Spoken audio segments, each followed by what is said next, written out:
Yes, Lord. Mari angkat tangan lagi di hadapan Tuhan.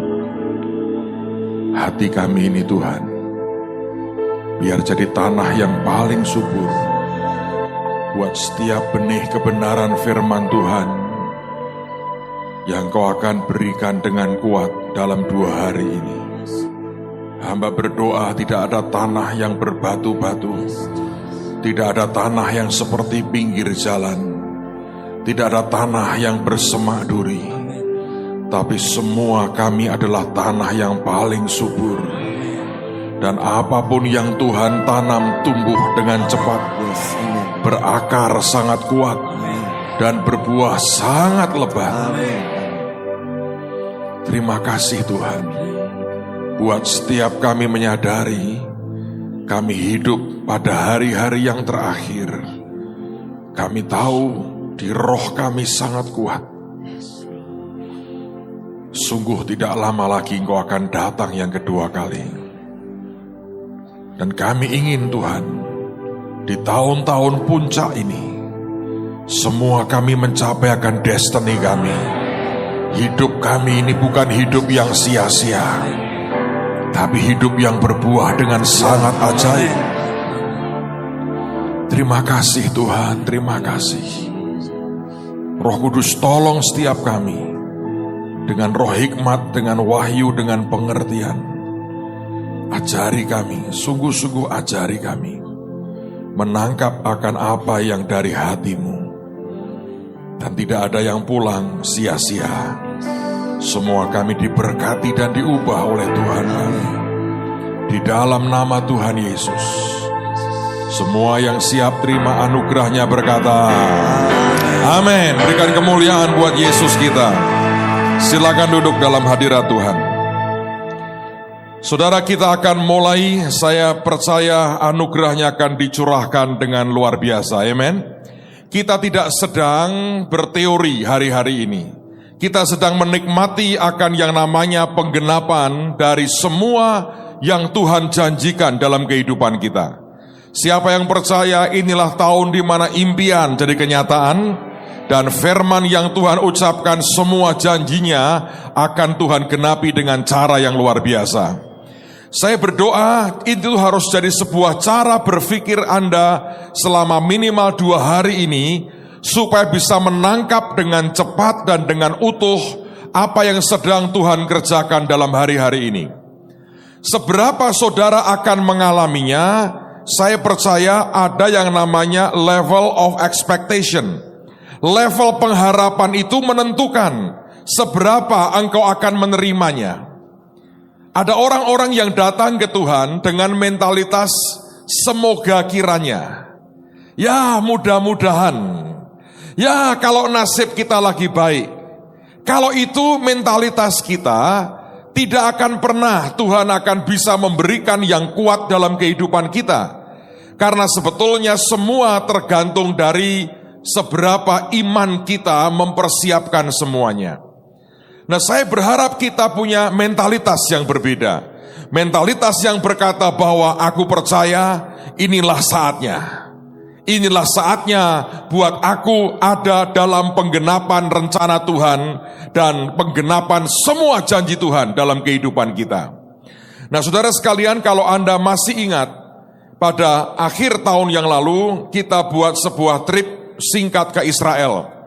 Dan saya pernah sampaikan itu ketika kita buat pelajaran yang pertama sekian bulan yang lalu, bahwa apa yang dilewati dari Yordan masuk ke Israel, Tuhan mengatakan, nah ini sebuah perjalanan yang sangat profetik sekali. Engkau akan melihat dalam hidupmu bahwa ini merupakan sebuah perjalanan yang membuat kita akan begitu cepat naik, tidak turun jadi kepala dan bukan ekor, di atas dan bukan di bawah. Tidak akan berhutang lagi, dan saya berdoa tidak ada orang yang terbelit dengan hutang di tengah-tengah kita, dan tidak ada orang miskin di antara kita. Semua diberkati Tuhan karena itulah yang Dia inginkan. Kalau Anda ingin mengerti hati Bapakmu di surga, coba perhatikan akan hatimu sendiri terhadap anak-anakmu. Tidak ada orang tua yang normal ingin melihat anaknya sengsara dan membiarkan mereka sengsara. Semua orang tua ingin mencarikan yang terbaik buat anak-anaknya dan memberi the best yang dia bisa buat anak-anak yang dia cintai. Nah, demikian juga dengan Tuhan kita. Dan saya masih ingat dia mengatakan, ini seperti Rutna, dari Moab, dari Yordan, engkau dibawa masuk dan kemudian engkau akan ke Bethlehem. Dan di sana engkau akan bertemu dengan Boasmu. Dan begitu perjumpaan terjadi, maka saudara melihat dalam Rut pasal yang keempat, ayat yang ke-11, muncul sebuah blessing, menjadi makmur dan termasyur. Dan saya mau berkata buat saudara, dalam waktu yang sangat cepat, Tuhan membuat itu menjadi kenyataan dalam kehidupan kita. Saudara, saya ingin mengawali ini, dan saya mau melanjutkan sebetulnya, ini akan terus berkesinambungan, menurut saya sepanjang tahun ini.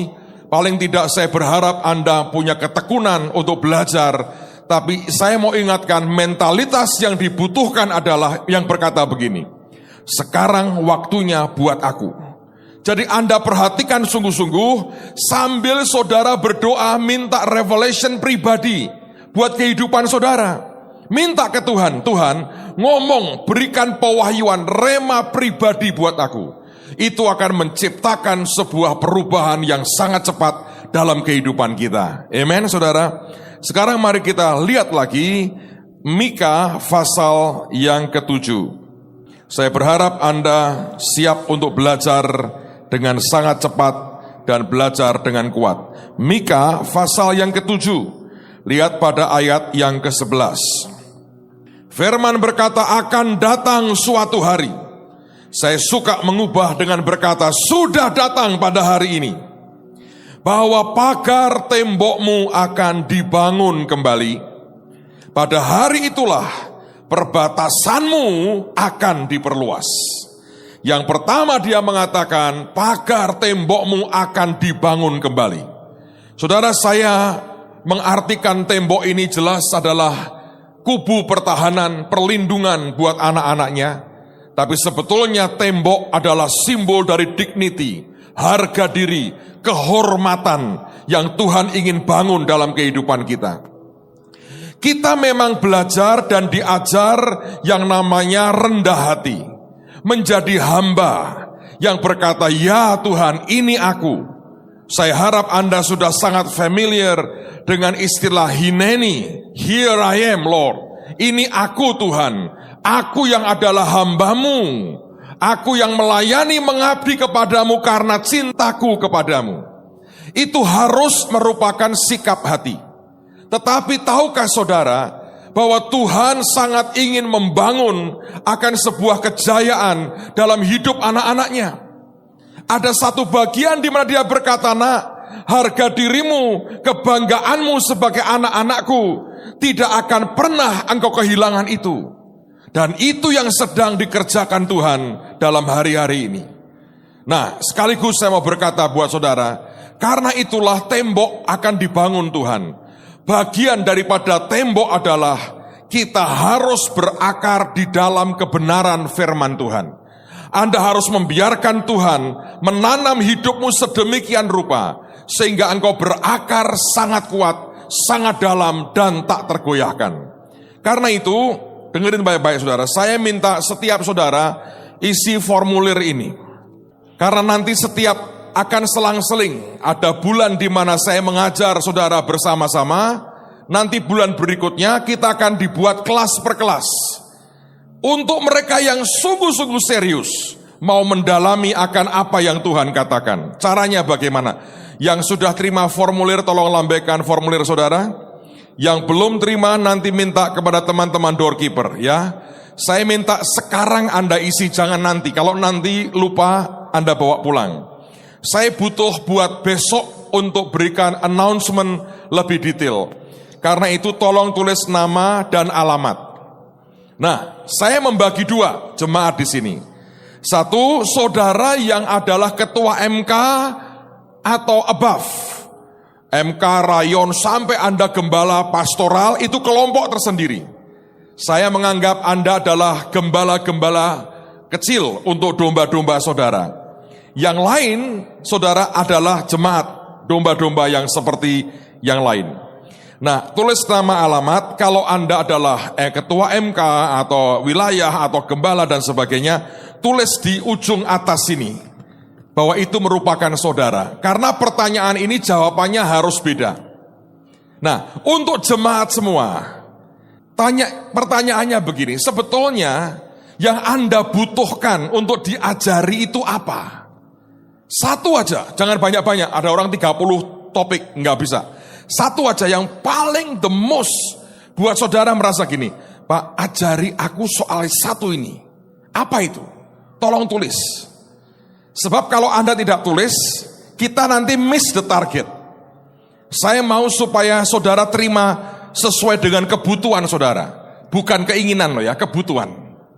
Sedangkan yang ketua MK ke atas, pertanyaan ini harusnya Anda jawab begini. Gini pertanyaannya. Menurut saudara, jemaat ini perlu diajari soal apa?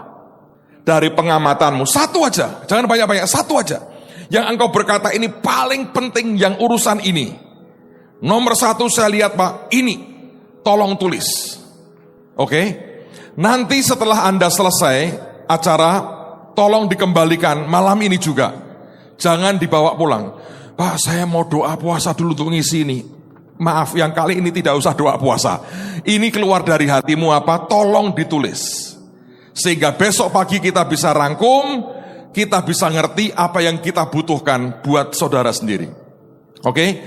Siapa yang setuju akan tulis malam hari ini? Lambaikan lagi ininya. Oke ya? Sekarang sambil Anda dengerin saya nyampaikan ini, Anda tulis sekarang. Tulis sekarang. Nanti begitu pulang, tolong saya minta teman-teman doorkeeper terima akan formulir ini dan langsung serahkan ke kami malam ini juga. Jangan disimpan di rumah. Baik, itu yang pertama. Yang kedua, masih soal teaching.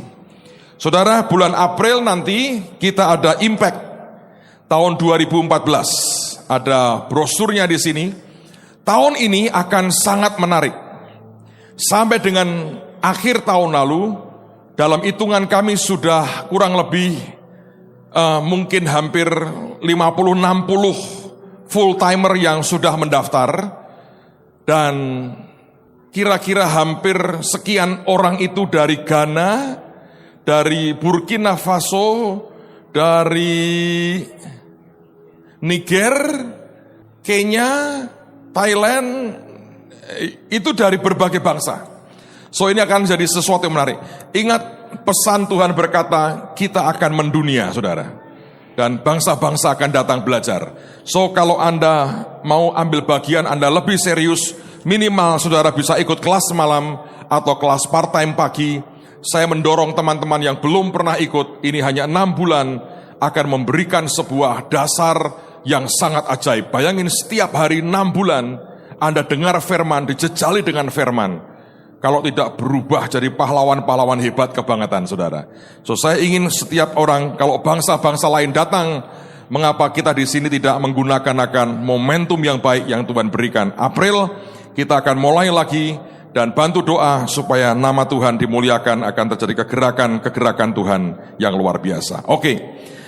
Sekarang mari kita lihat lagi, saya akan bacakan lagi sementara Anda tulis. Mika pasal yang ke-7, Tuhan berkata, ayat 11. Akan datang suatu hari, yaitu hari ini, bahwa pagar tembokmu akan dibangun kembali. Bagian daripada apa yang kita kerjakan hari ini adalah, saya mau kita membangun akan tembok. Nanti bagian Tuhan lebih jauh, yang kedua dikatakan, dan pada hari itulah perbatasanmu akan diperluas. Kalau saudara membaca terjemahan yang lain, kata perbatasan diterjemahkan dengan 2 kata yang berbeda. Yang pertama adalah kata wing, sayapmu. Tangan dan sayapmu akan diperluas sampai jauh. Apa itu, saudara? Pengaruh. Apa itu? Kekuasaan, otoritas. Apa itu? Kapasitas. Dan yang lebih ajaib lagi, dalam terjemahan lain digunakan kata dekret. Apa itu dekret?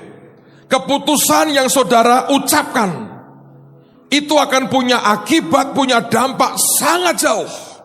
Dan kemarin saya harap Anda sudah belajar apa artinya kuasa perkataan dalam kehidupan kita. Yang saudara ucapkan itu adalah bagian dari dekret yang Tuhan nyatakan dengan kuat di dalam kehidupan kita. Saudara, itu merupakan dasar yang pertama. So, sepanjang tahun ini, saya berdoa setiap hari Anda ucapkan perkataan ini. Tuhan, dalam nama Yesus, tembokku dibangun, perbatasanku diperluas, dekretku diperluas, sayapku diperluas, dan diperbesar. Kalau Anda ucapkan itu setiap hari, akan jadi kenyataan dalam kehidupan saudara. Pak, mengapa harus diucapkan? Sebab itu merupakan hukumnya. Alkitab mengatakan, Alkitab berkata, sebab karena aku percaya, sebab itu aku berkata-kata. Beberapa tahun yang lalu, saya sedang di Amerika, dan saya sedang ikut KKR dari pendeta Benny Hinn. Kalau tidak ada perubahan, Juli tanggal 22, 23 atau 23, 24, Benny Hinn akan khotbah di Holy lagi.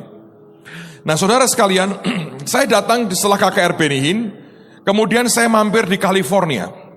Dan di situ ada seorang hamba Tuhan yang pernah juga ke Indonesia, namanya Robert Learden. Dia punya sekolah Alkitab, dia punya Bible School. Maka saya datang ke Bible School-nya, dan lagi ada kelas. Lalu kami ngomong sama stafnya, kami ini rombongan dari Indonesia. Boleh tidak kami ikut kelas yang sedang berlangsung? Di masa itu kita belum mulai School of Acts atau Impact, kita baru sebetulnya masih di gedung yang lama, itu sekitar tahun 92-93. Dan saya duduk masuk, saya kaget karena yang ngajar seorang hamba Tuhan namanya Charles Nieman.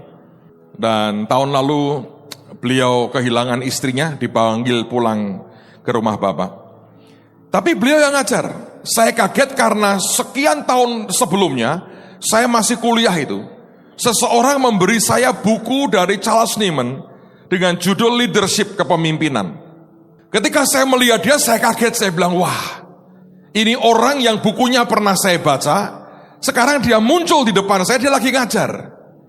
Dan yang tidak pernah saya lupakan seumur hidup saya adalah beliau ngajar tentang the law of faith atau hukum iman. Saudara, dia berkata begini, ada yang namanya teori atau dalil. Kalau itu sebuah teori, maka tidak berlaku secara universal. Karena itu cuma teori. Misalnya, Darwin mengatakan bahwa nenek moyang kita monyet. Itu tidak diterima secara umum. Sebab orang masih bisa membantah. Orang masih berkata ada missing link yang dia tidak bisa jelaskan. Akhirnya orang hanya berkata itu teori Darwin, bukan hukum Darwin. Tetapi ada orang yang mengatakan bahwa sebetulnya ada namanya gravitasi bumi. Nah, itu orang berkata itu hukum gravitasi. Itu bukan cuma teori gravitasi. Lalu hamba Tuhan ini menjelaskan. Nah, kalau itu bedanya apa antara teori dengan hukum? Maka dia berkata, teori tidak berlaku universal, tapi hukum berlaku universal. Hukum berlaku di seluruh dunia, dimanapun kita pergi, itu berlaku.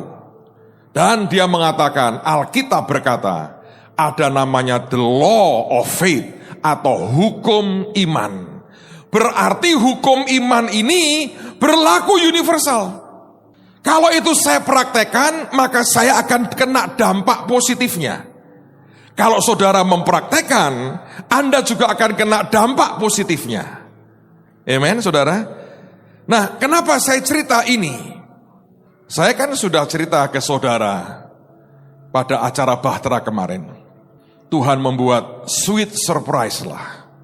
Memberikan kepada saya Christmas gift. Anda sudah dengar, Tuhan beri saya rumah. Dalam 2 hari, lunas terbayar. Ada orang begini, oh ya bagus.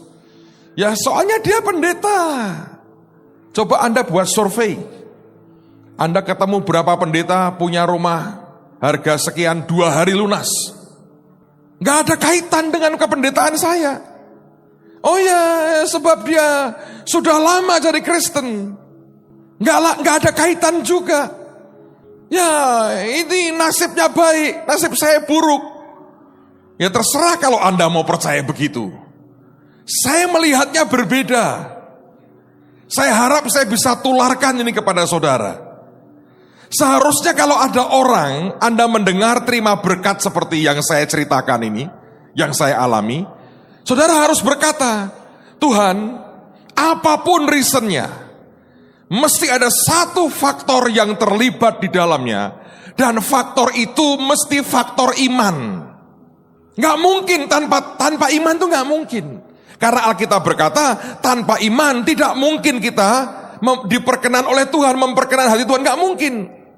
Jadi kalau Anda mendengar orang diberkati, jangan terus gini, nasibnya kok baik ya, nasib gua kok begini ya, kok aku sial dia untung terus. Nggak bisa begitu. Ini cara mikirnya. Kalau ada orang bisa nikmati mujizat, apapun itu namanya, kalau ada anak Tuhan nikmati blessing Tuhan yang kuat, apapun itu bentuk blessingnya, saudara harus berkata begini, mesti ada berbagai faktor yang mungkin terlibat, tapi salah satu yang termasuk paling kuat adalah namanya iman. Ya toh? Kan kalau saya berkata, wah gue gak percaya, ya saya gak bisa, saya gak mungkin. Itu gak ada. Berarti ini ada iman yang terlibat. Nah kalau iman, dengerin baik-baik. Ini ada namanya the law of faith. Berarti kalau itu Anda kerjakan juga, hasilnya juga sama. Betul gak saudara? Ini saya beri contoh ini. Ini saya punya tisu nih. Kalau saya lepas, akan apa yang terjadi? Turun ke bawah toh. Mengapa turun ke bawah? Sebab ada yang namanya gravitasi bumi. Iya toh? Ada yang namanya hukum daya tarik bumi. Saya lepas nih. Loh jatuh. Coba Anda praktek. Siapa yang punya tisu coba praktek coba. Cara sederhana. Ambil tisu, diuntel-untel begini. Lalu kemudian jatuhkan seperti saya. Ada nggak yang terus naik ke atas? Nggak ada toh. Ini kan, loh saya berkata, ini loh saudara, hukum gravitasi bumi. Pluk. Anda berkata, saya coba juga Pak. Pluk. Sama hasilnya. Sekarang saya berkata, ini loh namanya hukum iman. Lihat, firman, pluk. Jadi nyata. Kenapa Anda tidak melakukan yang sama? Nangkep nggak saudara? Mengapa saudara belajar hari ini? Karena untuk sebuah tujuan, saudara juga pasti akan mengalami yang sama. Karena ini law, ini hukum. Ini bukan monopoli 1-2 orang tertentu. Ini menyangkut akan semua dalam kehidupan kita. Nah tentu iman itu juga aspeknya tidak 1-2. Karena itulah butuh waktu. Saya sebagai hamba Tuhan, saya punya kewajiban seperti yang Tuhan perintahkan, mengajar kepada saudara akan kebenaran firman Tuhan ini. Sehingga kemudian satu kali kelak, Anda akan menikmati dengan cara Tuhan luar biasa. Bahkan saya berdoa dalam bulan ini, mujizat demi mujizat sudah mulai Anda terima. Saya punya satu kelemahan saudara. Saya orang yang sebetulnya tidak terlalu suka menunggu terlalu lama. Ada orang yang suka hobinya nunggu berkatnya lama-lama, puluhan tahun dia sabar. Saya kurang sabar soal itu, dan Tuhan Allah mengerti, Allah peduli. Siapa yang ingin cepat terima anugerahnya? Sudah kuduga saudara. Well anyway, sekarang mari kita lihat lebih jauh. Apa yang sebetulnya sedang kita ingin capai kalau kita belajar seperti ini? Coba buka Markus pasal yang ke-14. Injil Markus pasal yang ke-14. Kalau Anda ketemu Markus 14, perhatikan pada ayat yang ke-15. Saya baca supaya Anda tahu konteksnya, mulai ayat 12. Markus 14, mulai ayat yang ke-12. Pada hari pertama dari hari raya roti tidak beragi, pada waktu orang menyembelih domba Paskah, murid-murid Yesus berkata kepadanya, "Ke tempat mana engkau kehendaki kami pergi untuk mempersiapkan perjamuan Paskah bagimu?" Lalu ia menyuruh 2 orang muridnya dengan pesan, "Pergilah ke kota. Di sana kamu akan bertemu dengan seorang yang membawa kendi berisi air. Ikutilah dia. Dan katakanlah kepada pemilik rumah yang dimasukinya, pesan guru, di manakah ruangan yang disediakan bagiku untuk makan Paskah bersama-sama dengan murid-muridku? Lalu perhatikan ayat 15, ini ajaib sekali. Orang itu akan menunjukkan kamu sebuah ruangan atas yang seperti apa? Pertama yang besar, yang kedua yang sudah lengkap dan tersedia. Disitulah kamu harus mempersiapkan perjamuan Paskah untuk kita. Nah, sekarang saya ingin Anda melihat akan hidupmu sebagai ruangan yang akan dipakai Yesus. Dan ruangan ini harus ruangan yang besar. Ingat loh, kita ini harus jadi wadah yang besar. Yang kedua itu ruangan yang sudah lengkap. Karena itulah dalam 2 hari ini saya berharap firman ini melengkapi Anda dan saya. Dan yang tersedia, yang siap. Dan saya berharap 3 hal ini akan tercapai dalam setiap kali kita belajar firman sama-sama, akan membuat kita jadi ruangan yang besar, wadah yang besar, wadah yang lengkap, dan yang tersedia. Saudara, beberapa tahun yang lalu, kami hamba-hamba Tuhan lagi berdoa, dan tiba-tiba Tuhan berkata begini, buat roti dengan peta Indonesia di atasnya. Dan Tuhan berkata, potong makan. Kami sembayang dengan iman makan. Maka sejak itu, kalau Anda perhatikan, Bahtera itu muter seluruh Indonesia. Bahkan kita membuat WC di seluruh Indonesia. Bayangin WC aja kita itu WC nasional, saudara. Dengan cat obarabir, semua itu kalau Anda perhatikan. Jawa Tengah bahkan seluruh kabupaten kita buat. Dan kita masuk sampai ke Papua, itu WC paling mahal itu di Papua. Karena memang jauh dan kemudian berbagai bahan juga mahal sekali. Selesai itu, saya masih ingat Tuhan itu berkata begini, buat bola dunia, roti dari bola dunia. Dan buat itu sebagai peta global, peta dunia. Dan Tuhan berkata, makan nak. Anda melihat sendiri, tahun lalu dalam waktu 5 bulan, dapat dikatakan hampir seluruh dunia sudah kita kuasai. Sekarang, ini tahun ini, impact baliknya ke kita dahsyat ini. Kita terima undangan dari Armenia, dari Hongaria, dari negara-negara Afrika. Saya terima undangan dari Qatar, dari Oman, dari Kuwait, Aljazair, dan sebagainya, dan sebagainya. Banyak sekali. Tiba-tiba seluruh dunia terbuka. Dan tahun ini kita mentarget akan membuat arah-arahan di semua benua di dunia. Bayangin, semua dunia. Kalau tidak ada perubahan, Tuhan berkenan, Pak Victor, Samuel akan ikut juga buat arah-arahan pertama bulan Maret di Kalkuta, India. Luar biasa ini. Tempatnya Mother Teresa. Kita punya Father Victor habis ini. And Brother Sam. Kita akan buat arah-arahan dengan target minimal 1.000 orang. Ajaib. Nanti kita akan buat juga kalau Tuhan berkenan di Las Vegas. Pokoknya setiap benua minimal 1 atau 2 kota. Dan kita buat arah-arahan 1.000. Bulan Mei saya akan isi retreat di Belanda. Tapi juga nanti ada kayak conference kita akan buat di Hongaria. Ini sedang terjadi, bola dunia itu.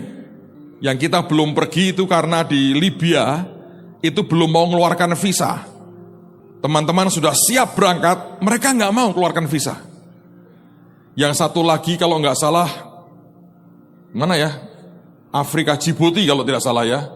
Ada beberapa itu, negara yang belum mau mengeluarkan visa. Kita sudah mau datang ini. Nggak boleh, mereka nggak keluarkan visa. Jadi tinggal menurut hitungan saya, maksimal tinggal 8 negara. Bayangin, dari 196 atau 8 negara yang merdeka diakui, tinggal cuma 8. Bukan karena kita nggak mau pergi loh. Visanya belum mau dikeluarkan negara itu, karena lagi kacau. Nah, itu setiap kali ya Tuhan suruh berbuat sesuatu profetik, kemudian gak lama jadi kenyataan. Sekarang di Bahtera terakhir, kalau beberapa Anda ikuti, Tuhan itu suruh buat wadah yang besar. Terima kasih buat Pak Wong, dalam waktu singkat membuatin kita roti wadah besar. Dia ngomongnya begini, Pak, ini sing entek ki nggo sapa? Saya bilang, Wong, ini nanti royokan kurang ini. Sebab kalau sudah ngomong profetis, orang-orang kita gila, saudara. Dan itu wadahnya besar, dikasih sayap. Maka sehari sebelum Bahtera, kita kumpulin semua teman-teman. Tidak bisa diundang semua, nanti rebutan tak karu-karuan, saudara. Jadi wadahnya kecil, gede. Makanlah roti itu, habis ludes dalam sekejap, saudara.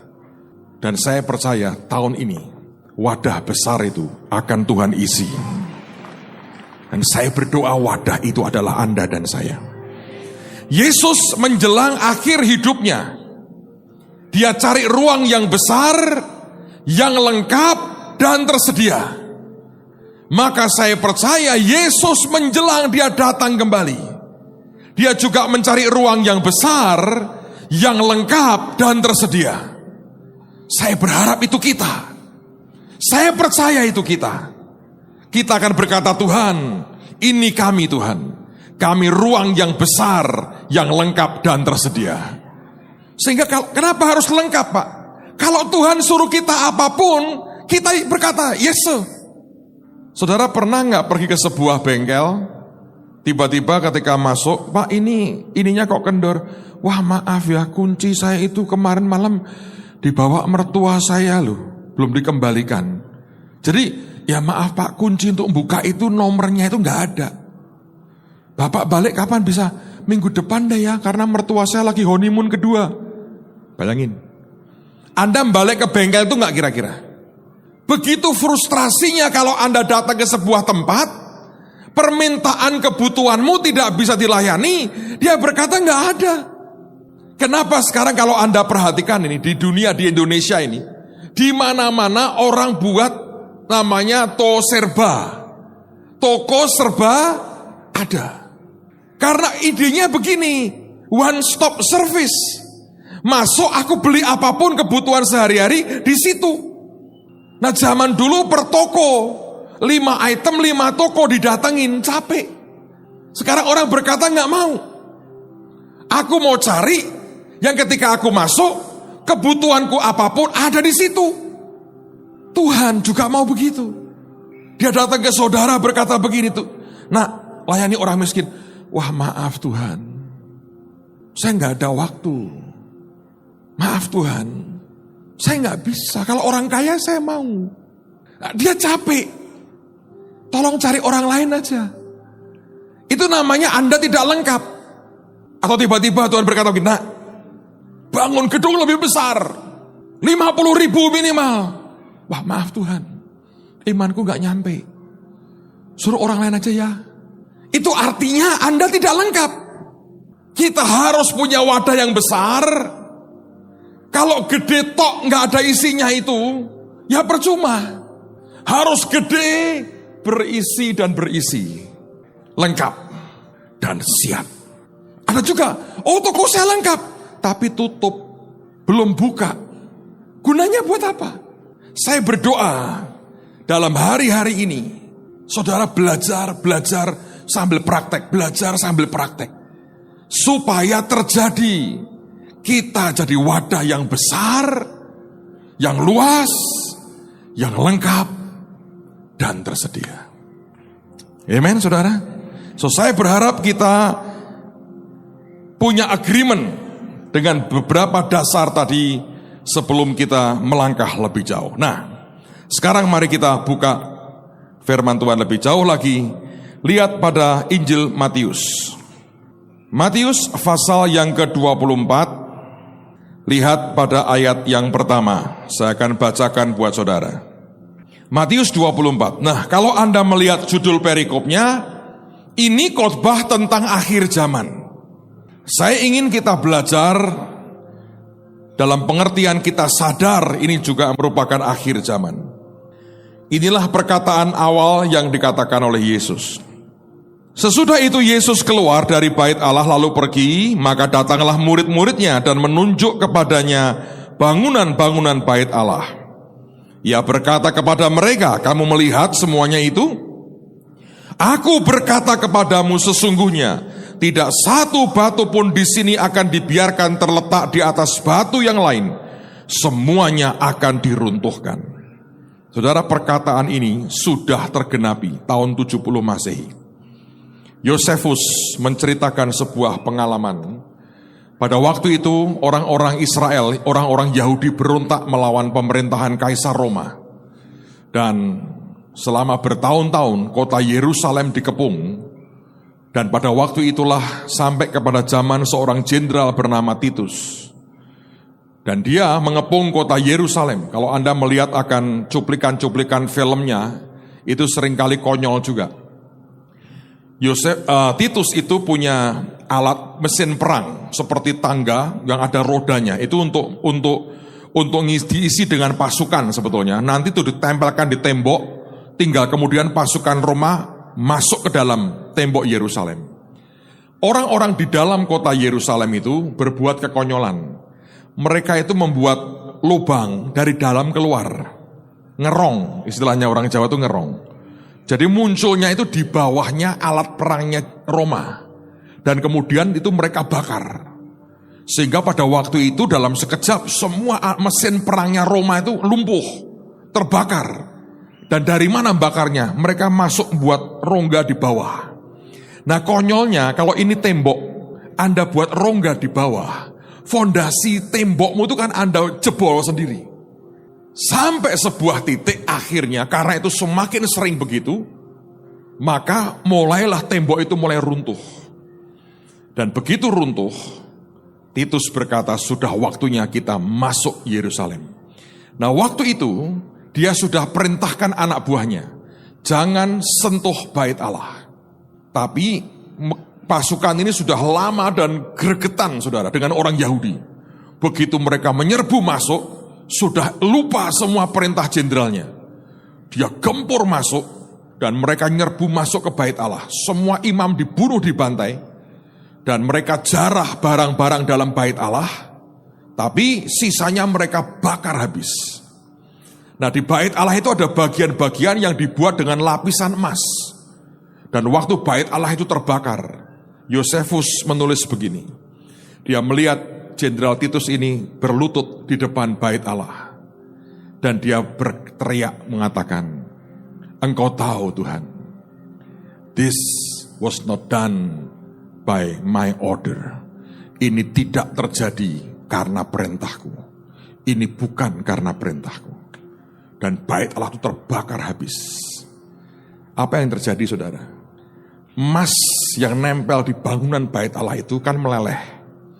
Nah zaman itu kan semennya tidak seperti sekarang, jadi batu-batuan begitu. Lelehan emas itu meresap ke celah-celah batu.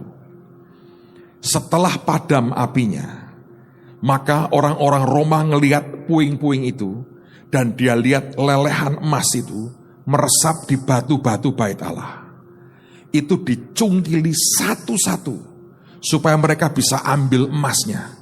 Dicungkil itu tiap batu, dicungkil satu-satu. Dan omongan Yesus ini, bagian dari dia ngajar soal akhir zaman kedatangan kedua kali, tergenapi tahun 70. Tidak ada satu batu pun dibiarkan tinggal terletak di atas batu yang lain. Kalau dia ngomong batu, bisa begitu spesifik dan begitu real penggenapannya. Kalau dia ngomong tentang anak-anaknya, yang lebih dari sekedar batu, maka perkataannya ya dan amin. Anda harus nangkap ini. Ini bagian dari apa yang sebetulnya Yesus mau katakan. Teruskan lagi.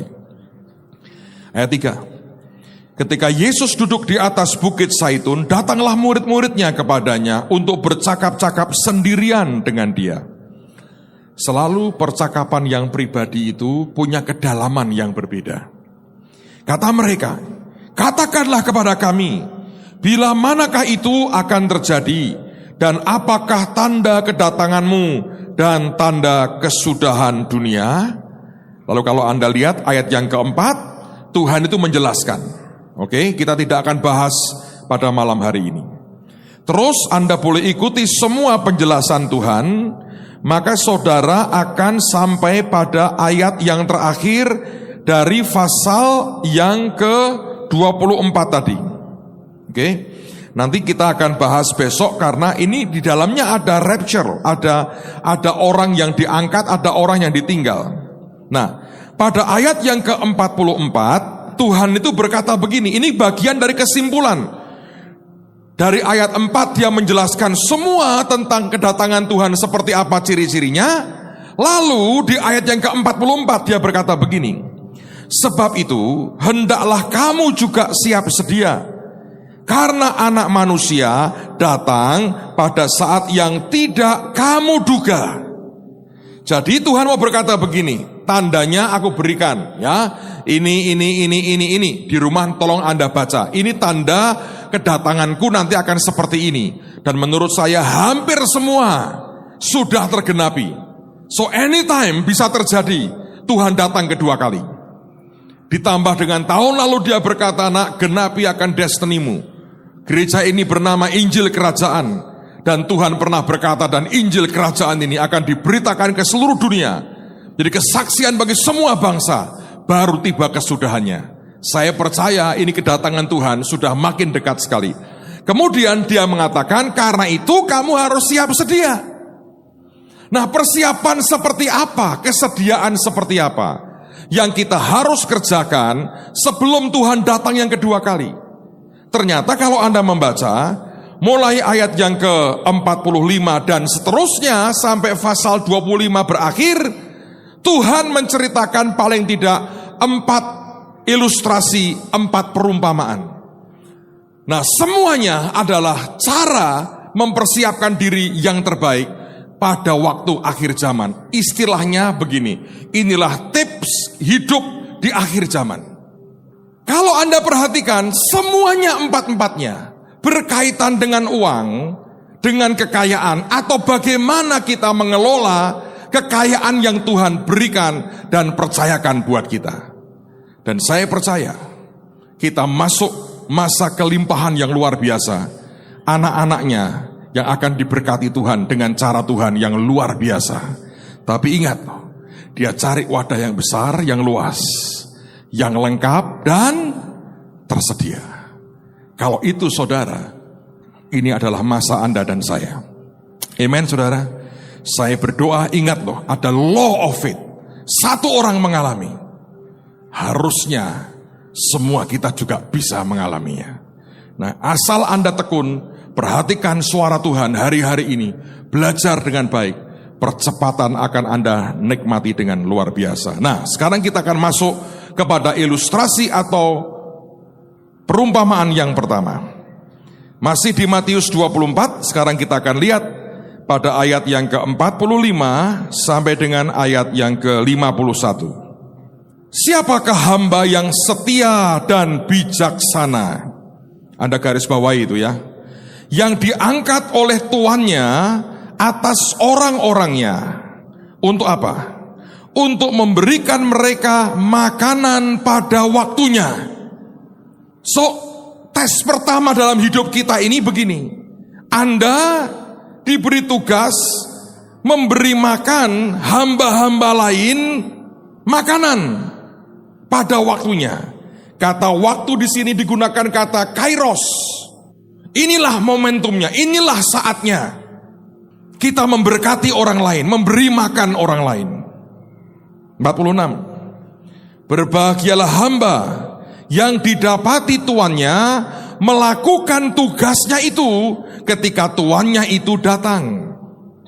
Aku berkata kepadamu, lihat ya, sesungguhnya tuannya itu akan mengangkat dia menjadi pengawas segala miliknya. Dalam bahasa Inggrisnya digunakan kata penguasa atas segala miliknya.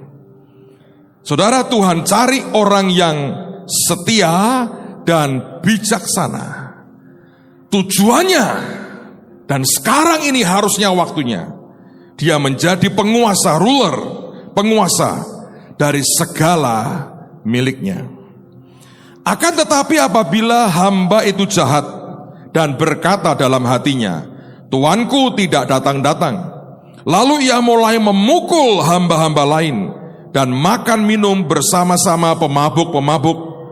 Maka tuan hamba itu akan datang pada hari yang tidak disangkakannya dan pada saat yang tidak diketahuinya, dan akan membunuh dia dan membuat dia senasib dengan orang-orang munafik.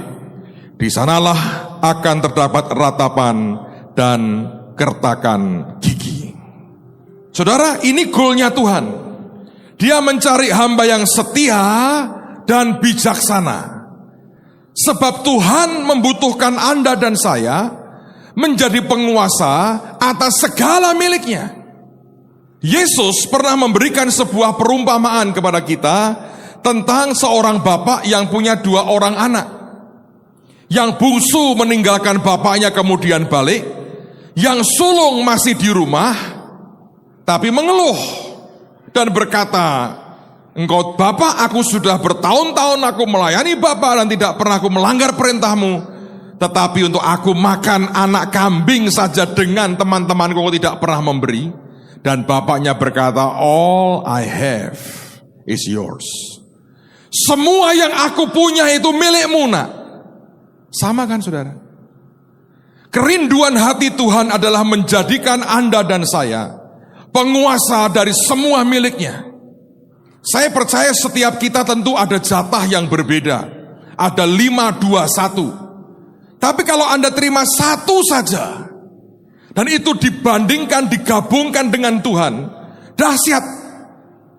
Karena berapapun dikali tak terhingga, yaitu Tuhan. Jadi berapa? Tak terhingga. Nah ini loh saudara. Tuhan mau berkata akhir zaman ini dia cari orang-orang yang setia dan bijaksana. 2 kata. Hari ini cari 2 yang seperti itu susah memang. Banyak orang tidak setia dan bodohnya luar biasa. Tapi Tuhan berkata harus setia dan bijaksana. Nanti ujungnya tanpa Anda ngotot, tanpa Anda teriak-teriak, dia berkata, "Aku akan jadikan engkau penguasa atas segala yang aku punya." Malam ini saya mau fokus kepada hal ini. Saya berharap saudara akan belajar dan menangkap sangat banyak. Saya belum mulai loh saudara, tapi saya akan segera mulai supaya Anda tidak pulang terlalu malam. Siapa yang pernah jadi penguasa atas segala milik tuannya? Menurut saya yang paling real dan nyata adalah orang bernama siapa? Yusuf. Nah sekarang saya mau tunjukkan akan kehebatan orang ini. Anda semua ngerti ceritanya kan? Dari anak umur 17 menggembalakan kambing domba ayahnya, dia naik jadi penguasa atas Mesir. Saudara, saya itu mempelajari ya, di Alkitab itu bahkan sampai begini. Pada waktu bapaknya mati, Yakub itu mati, Yusuf ini kan bukan orang Mesir, tapi bapaknya Yakub itu di mumi sebetulnya. Ada di balm khusus, di mumi. Itu Alkitab berkata loh, Yusuf yang ngasih instruksi bagaimana cara memumikan, ngapani badan dari ayahnya. Waktu saya pelajari itu rumit loh saudara. Dia itu harus ngerti anatomi. Ini orang itu luar biasa. Itu bagian dari beberapa, istilahnya kalau binatang jerohannya itu, organ itu diangkat supaya nggak busuk, terus disumpol dengan barang lain. Otak itu dicedok, keluarkan, terus dimandikan, dirempahi, segala macam, rumit sekali. Itu Yusuf tuh nungguin, dan dia kasih instruksi orang-orang Mesir, harus begini, harus begini, harus begini, harus begini. Dari urusan orang hidup sampai orang mati, dia tahu. Kalau Anda pelajari ini, hidupnya Yusuf ini luar biasa. Kita nggak ada waktu, saya mau fokus saja kepada tujuan Tuhan. Di rumah tolong baca, pelajari. Ini dahsyat sekali. Sekarang saya ajak Anda mulai melihat Kejadian pasal yang ke-37. Kejadian pasal 37, lihat mulai ayat yang pertama. Saya mau ajak Anda melihat ini secara keseluruhan, nanti kita akan mulai pilah-pilah. Ada hal-hal yang saya harap Anda bisa tangkap dengan cepat. Adapun Yakub, ia diam di negeri penumpangan ayahnya, yakni di tanah Kanaan. Inilah riwayat keturunan Yakub. Yusuf tatkala berumur 17 tahun, jadi masih muda, biasa menggembalakan kambing domba bersama-sama dengan saudara-saudaranya, anak-anak Bilha dan Silpa, kedua istri ayahnya. Nah, sampai di sini dulu. Saudara, ini Anda harus membayangkan begini. Yakub itu punya berapa istri? Yakub itu punya berapa istri? 4. Kok banyak, Pak? Nah, Yakub. Kalau Anda tidak boleh. Punya 4 istri itu, Anda punya 8 mertua loh. Taf tuh. Salomo punya 1000 istri, mertuanya itu berapa tuh berarti? 2000 loh. Itu kalau satu mertua laki kawin 1. Nah, kalau kawin 3. Makanya Salomo tuh nggak umur panjang, saudara. Katanya itu sekitar baru umur nggak sampai 70-an sudah mati. Berat itu. Tiap hari arisan mertuanya itu kan jalan terus. Waduh, kunjungan mertua arisan itu luar biasa. So, Yakub punya istri 4. Istri resmi itu 2, Lea dan Rahel. Tapi kalau Anda baca ini aneh. 2 ini rebutan tuh bisa beranak. Karena kata mereka kalau makin punya anak diharapkan Yakub cintanya ke dia, ini rebutan cintanya Yakub sebetulnya.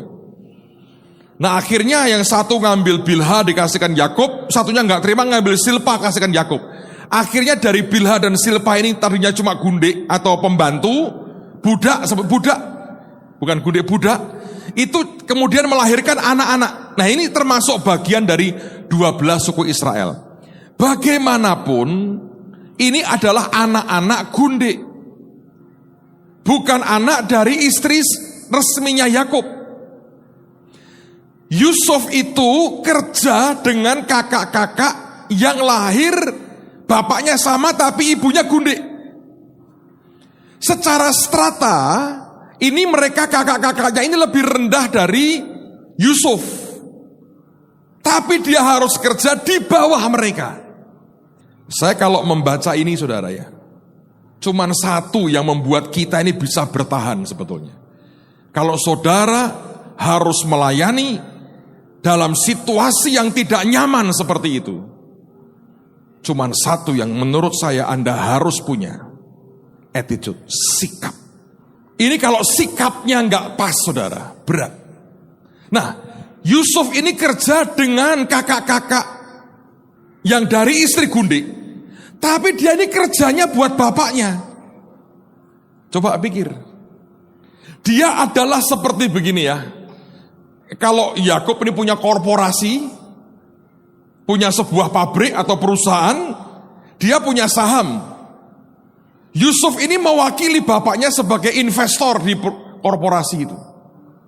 Tapi yang isinya kerja itu, maaf nih, bajingan semua itu. Sebab rupanya ini kakak-kakaknya ini nakal, jahat, gak karu-karuan, saudara. Nah, terus Alkitab berkata, dan Yusuf menyampaikan kepada ayahnya kabar tentang kejahatan saudara-saudaranya. Tetap dia kerja benar loh. Ya, bayangin, engkau tidak terintimidasi, semua kakakmu itu jahat, buktinya dijual adiknya itu. Kalau ada saudara kandung tega menjual adiknya dan tega membiarkan selama belasan tahun bapaknya meratap nangis karena dianggap Yusuf sudah mati. Lihat bapaknya nangis belasan tahun tetap diam. Apa kata tepat untuk mereka? Maaf nih, bajingan. Ya toh? Adiknya dijual, bapaknya dibiarkan nangis. Kami baru pulang ngadem di Jepang beberapa hari. Pergantian tahun ngadem, saudara. Lalu dengar banyak cerita. Zaman dulu pernah terjadi Jepang, orang-orang Jepang itu dengan orang tua gak hormat sama sekali. Sehingga di zaman mereka susah, mereka tidak ingin menghidupi orang tuanya. Satu hari ada cerita, kalau mereka sudah gak tahan dengan, karena waktu itu mereka mungkin miskin sekali. Kalau nggak tahan, si anak ini akan membawa orang tuanya ke hutan, terus dilepas di sana. Ya biar mati. Cuma tidak di depan mata dia matinya. Satu hari katanya ada seorang pria yang tidak kuat lagi nanggung hidup ibunya. Lalu kemudian dia bawa ibunya masuk hutan. Masuk hutan sangat dalam dan ibunya sudah tahu. Dia sebetulnya mau ditinggal oleh anaknya biar mati di hutan. Setelah masuk hutan sangat dalam, lalu kemudian dia mau pergi, ibunya berkata gini, "Nak, sebelum kamu pergi, aku mau ngomong sesuatu. Kamu sudah masuk hutan ini sangat dalam. Apa kamu ingat jalan keluarnya lagi?" Kaget ya. Iya, aku gak ingat. Kalau kamu gak ingat, kalau aku sudah tua aku pasti mati. Apa tidak kamu juga akan mati? Panik nih anak ini. Terus ibunya berkata begini, "Jangan khawatir, Nak. Tanpa kamu tahu tadi, sepanjang jalan, aku itu patahkan ranting-ranting. Kamu ikuti, lihat, ranting yang patahnya seperti ini. Kamu ikuti. Ini patahan ranting akan membuat kamu keluar dan bisa pulang ke rumah." Si anak mendengar itu nangis, saudara. Ibu yang mau dia bunuh, ternyata justru memikirkan keselamatannya. Dalam cerita itu, dia gandeng ibunya pulang. Dia berkata, "Aku akan rawat engkau sampai kapanpun, sekalipun hidupku juga susah." Itu orang anak menurut aku kurang ajar. Ya toh, kita layak bualangi sandal nih anak seperti itu. Be orang tuanya kayak begitu tuh, ya kan? Tapi kalau Anda lihat gerombolan ini, anak-anaknya Yakub ini bukan anak nih. Mafia tengik. Yakub tuh nangis belasan tahun loh, saudara. Ngeratapi Yusuf, tega loh, dibiarkan. Tidak ada berkata, Pak, jangan nangis, Pak. Tak cari aneh lagi Yusuf, enggak tuh. Dibiarkan. Anda bisa bayangkan enggak? Yusuf diutus bapaknya, dia berkata, "Kamu gembalakan kambing domba, tapi kamu ikut gerombolan daripada kakak tirimu." Dan maaf nih, saya pakai istilah ini berulang-ulang. Bajingan-bajingan. Tiap hari lihat jahatnya mereka. Kalau Anda pelajari, banyak orang mempelajari, mereka berkata ini amoral sekali. Nanti Anda baca itu, Yehuda itu tidur sama pelacur. Nggak taunya itu mantunya sendiri. Itu nanti kelak menjadi Israel. Bayangin. Saya kadang-kadang mikir, Tuhan apa kau nggak salah pilih? Tidak tuh ternyata. Jadi buat Anda yang merasa kacau hidupmu, ada kesempatan untuk kembali kepada Yesus. Amen, saudara. Besok saya ingin berdoa buat orang yang mau kembali ke Tuhan. Saudara bawa jiwa ya, supaya mereka juga diberkati, disiapkan hidupnya. Sekaligus diberi kesempatan untuk mereka terima Tuhan. Tapi itu Yusuf. Ayatnya ketiga, lihat lagi. Israel lebih mengasihi Yusuf dari semua anaknya yang lain. Sebab Yusuf itulah anaknya yang lahir pada masa tuanya. Saya bertahun-tahun membaca ayat ini, saya berpikir ini romantisme seorang bapak. Oh, ini adalah anaknya Rahel, istri yang paling dia cintai, lahir pada masa tuanya. Inilah romantisme seorang bapak. Ya, dia mengasihi dia lebih dari yang lain. Tapi saya melihat dua hal. Kalau betul anak pada masa tua yang membuat dia cinta, harusnya kan Benyamin. Karena Benyamin itu lahir dan membuat kemudian istrinya meninggal. Dan Benyamin lebih muda daripada Yusuf. Tapi ketika saya pelajari, ternyata istilah anak pada masa tuanya itu adalah sebuah ungkapan orang Yahudi yang mengatakan ini adalah a wise son, anak yang bijaksana. Jadi dia cinta Yusuf ini karena bijaksana anak ini. Bukan semata-mata romantisme seorang bapak kepada anaknya, tapi karena kebijaksanaannya. Dan ingat tadi perkataan Tuhan Yesus, dia cari hamba yang setia dan bijaksana. Teruskan lagi.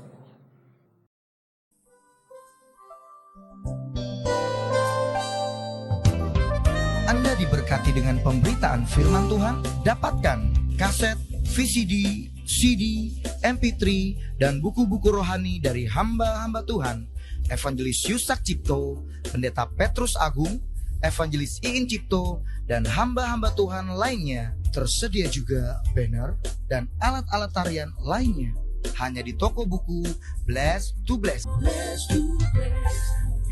Bless to Bless.